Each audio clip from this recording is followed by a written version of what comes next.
우리는 평안하고 자유롭게 살고 싶지만 우리를 방해하는 악한 존재들이 있습니다. 어떻게 영적으로 분별해서 우리 삶을 깨끗하게 유지할지 정원 목사님의 대적 기도를 통해 배워볼게요. 어떤 여전도사님이 한때 깊은 영적인 체험도 했으나 삶의 우여곡절 끝에 주님을 떠났다. 오랜 시간이 지난 후 암에 걸려 사형 선고를 받고 중환자실에서 죽는 날을 기다리게 되었다. 하지만 그때까지도 그녀는 하나님께로 돌아가야겠다는 생각을 하지 않고 있었다. 어느 날 밤 새벽 1시쯤 그녀는 죽음의 영을 보았다. 검은 존재들 몇 명이 죽을 때가 된 사람들을 데리러 온 것이다. 그들은 중환자실에 누워있는 사람을 하나하나 쳐다보더니 그중 몇 사람을 끌고 가기 시작했다. 대부분의 사람들에게는 천사나 귀신이 잘 보이지 않지만 죽기 직전에는 영안이 열려 그들이 보인다고 한다. 그래서 귀신이 데리러 오는 사람은 공포에 질려 안 끌려가려고 몸부림을 치다가 일그러진 얼굴로 숨이 멎게 되고, 천사가 와서 데리고 가는 사람은 얼굴이 환해지며 기쁨이 가득하게 된다. 이 여전도사님은 귀신들의 모습을 너무나 생생하게 보고 공포감으로 온 몸이 마비되는 것 같았다. 검은 존재들은 몇 사람을 끌고 갔다. 끌려가는 이들은 울고 불면서 빌고 몸부림쳤지만 결국 끌려가지 않을 수 없었다. 그들은 잠시 사라졌다가 새벽 3시가 되자 다시 찾아와 또 한 사람을 끌고 갔다. 각자 불려가는 시간이 따로 있는 것 같았다. 그러다 검은 존재의 눈과 전도사님의 눈이 마주쳤다. 그 눈은 두리번거리며 데려갈 사람을 찾고 있었다. 전도사님은 얼마나 무서웠는지 심장이 얼어붙는 것 같아 오랫동안 잊고 있던 기도를 하기 시작했다. 하나님, 제발 한 번만 기회를 주십시오. 살려주세요. 저는 지옥에 가고 싶지 않아요. 제발. 검은 존재들은 사라졌다. 전도사님은 생각나는 모든 죄를 다 회개하면서 눈물로 밤을 보냈다. 아침이 되자 간호사는 어젯밤 죽은 3사람을 데리고 나갔다. 나는 내 아버지가 돌아가시는 모습을 선명하게 기억한다. 마지막 숨이 멎을 때 너무나 감격하고 놀란 표정으로 허공을 뚫어지게 쳐다보셨다. 아버지는 의식이 없었고 말도 할 수 없었지만 눈은 뭔가를 보고 놀라서 빨려 들어갈 듯 허공을 바라보았다.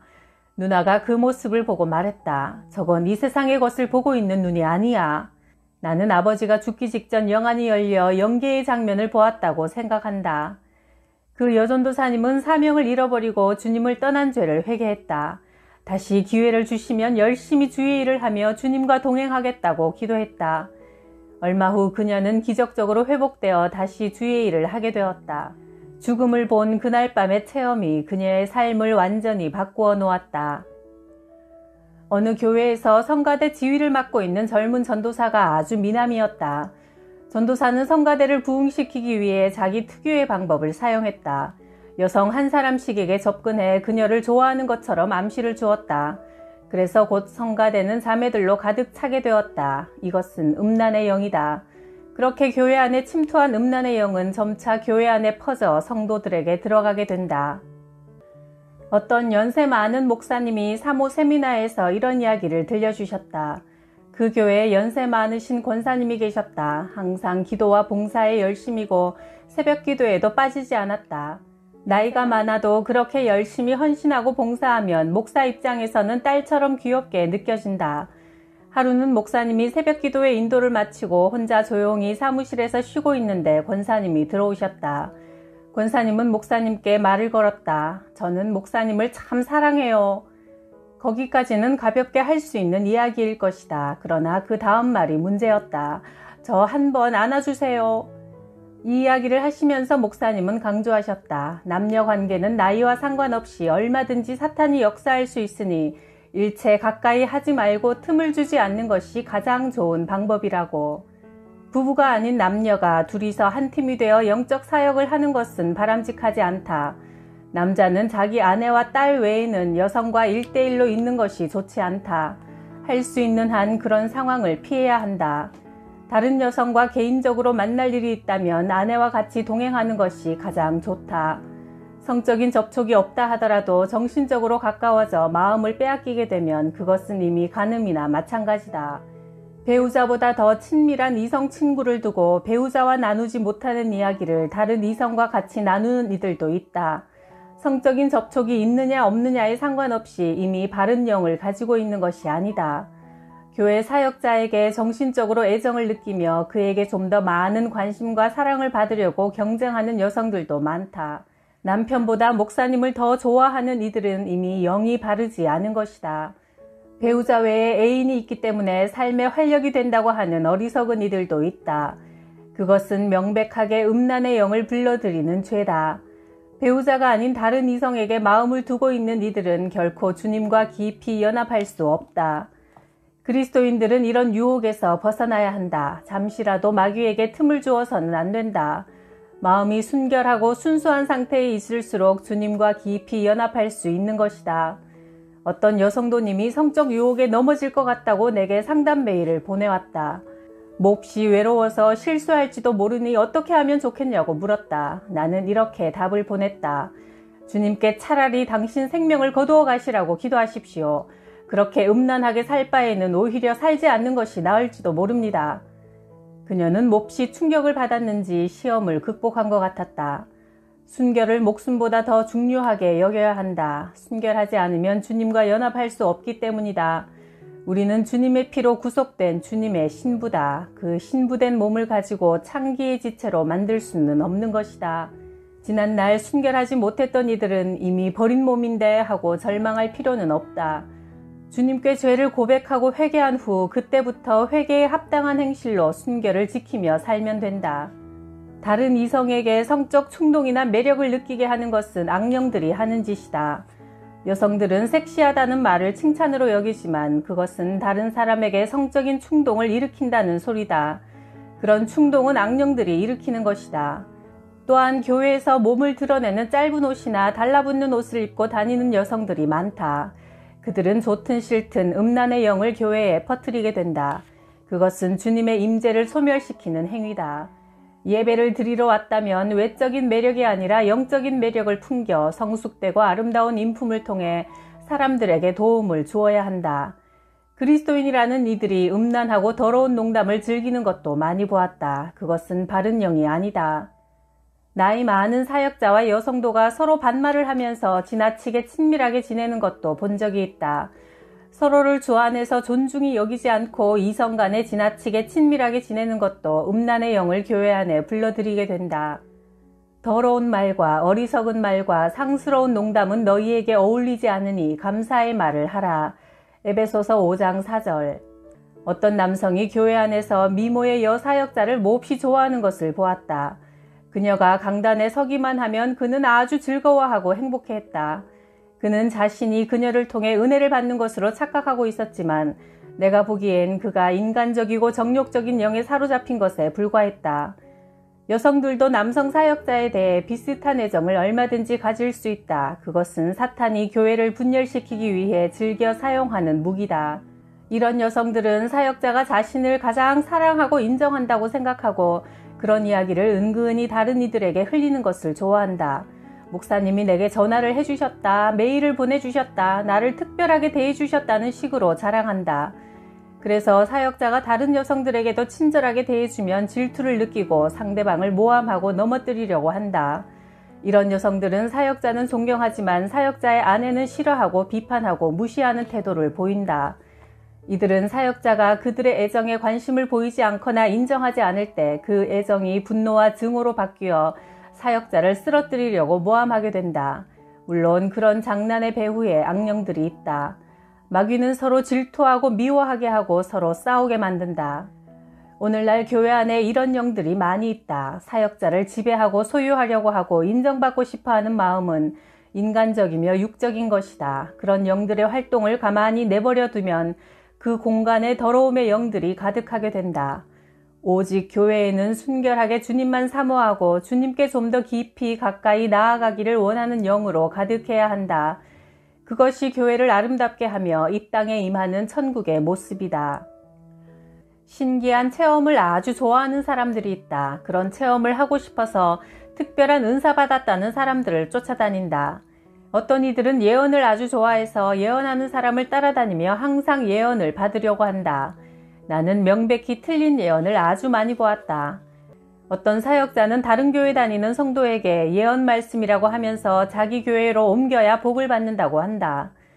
어떤 기도원 원장은 성도가 드린 감사원금이 마음에 들지 않는다며 너무나 서운하구나, 네가 나에게 어떻게 이럴 수가 있느냐 하면서 하나님의 음성을 빙자해 예언한다.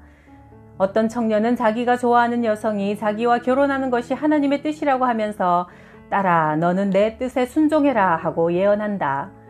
어떤 성도가 기도원에 가서 은혜를 크게 받았다고 하며 새벽 기도 중 목사 사모에게 와서 예언을 해주겠다고 했다. 손으로 사모님의 가슴을 아프게 때리면서 네가 왜 하나님의 사람을 마음 아프게 하느냐 하면서 계속 꾸짖었다. 물론 하나님의 사람이란 그 성도 자신을 말하는 것이다. 그녀는 그렇게 예언을 빙자해 그녀가 사모님에게 평소 서운한 것을 끊임없이 이야기하더라는 것이다. 나는 어처구니가 없어서 그 사모에게 왜 그런 멍청한 소리를 계속 듣고 있었어요? 하자 그녀는 예언이라는데 어떡해요? 하는 것이다.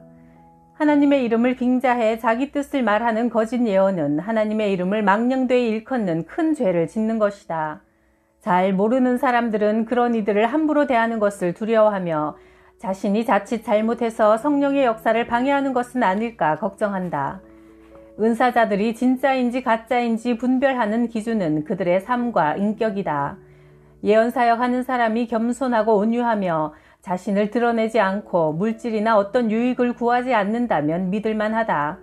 그러나 교만하고 거드름을 피우며 자기를 내세우고 사람을 조종하고 선지자인 척하며 항상 자기 입장에서 이야기하는 사람이라면 그는 조심해야 한다.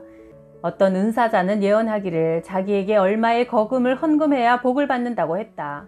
순진한 양들은 자칭 예언자의 말을 듣지 않으면 하나님이 치시지 않을까 걱정이 되어 그들이 요구하는 대로 돈을 갖다 바친다. 결국 하나님이 어떤 분이신지 잘 모르기 때문에 이런 거짓 영들에게 속는 것이다. 작은 교회에서 사역하는 목회자가 있었다. 작은 교회에는 사람이 귀하기 마련이다. 그런데 어느 날 은사자가 찾아왔다. 자기가 기도하는 중에 빛이 이 교회에 임하는 것을 보고 큰 종의 밑에서 배우고 섬기려고 왔다는 것이다. 위축되기 쉬운 목회자에게 용기 주는 말을 하니 목회자 입장에서는 고마웠을 거다. 그 여성은 기도를 많이 하고 환상도 많이 본다는 사람이었다.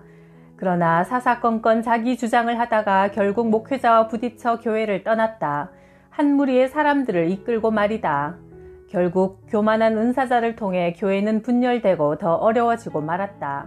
사역자는 은사받았다는 사람들의 영을 조심스럽게 관찰하고 분별해야 한다. 자기 은사를 이용해 다른 사람을 지배하고 조종하거나 개인적인 이익을 취하려고 하고 특히 교회를 분열시키는 사람들은 속아내야 하는 가라지다. 거짓 은사자들은 자기 경험을 과장하고 자랑한다. 그 말을 다 믿어서는 안 된다. 중요한 것은 그들의 삶의 열매다. 기도할 때는 울고 아주 뜨겁지만 실제 삶에서는 돈을 떼어먹고 잘 갚지 않는 이들을 나는 많이 보았다. 은사도 좋고 예언도 좋지만 먼저 삶의 기본이 상식적인지 잘 살펴야 한다. 거짓말 하지 않고 겸손하고 약속을 잘 지키는 기초가 분명해야 하는 것이다. 삶과 인격이 뒷받침해주지 못한다면 그의 영적 체험은 진실한 것이라고 할 수 없다. 은사자를 조심해야 한다. 그들의 영을 분별해야 한다. 문제가 생기면 직접 기도하지 않고 은사자들을 찾아가 예언을 받으려 하는 것은 불신자들이 점쟁이를 찾아가는 것과 다를 바가 없다. 하나님을 믿는 자들은 다 자기 안에 예수님의 영이신 성령님을 모시고 있고 또한 성경책을 가지고 있다. 그러므로 성경 말씀을 읽고 그 교훈을 따라 살아야 하며 기도할 때 내게 주시는 감동을 따라 성령의 인도를 받아야 한다. 사역자는 교회 안에 이런 혼란스러운 영이 들어오지 않도록 기도로 악한 영을 결박해야 한다. 예언하는 은사보다 천국에 다녀온 체험보다 일상에서 감사하고 즐거워하고 사랑하고 섬기며 천국의 삶을 살아가는 것이 더 귀중하다. 신기한 체험을 한 사람보다 하나님 자체를 추구하는 것이 바른 신앙이다. 어떤 이들은 집안에 이상하고 혐오스러운 물건을 장식품으로 가져다 놓기도 하는데 그것도 악한 영들의 침입 통로가 될 수 있다.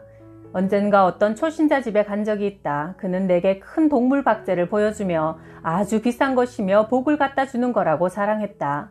나는 그에게 물었다. 혹시 밤에 불 꺼진 상태에서 우연히 지나치다가 그 박제를 보고 깜짝 놀란 적은 없습니까?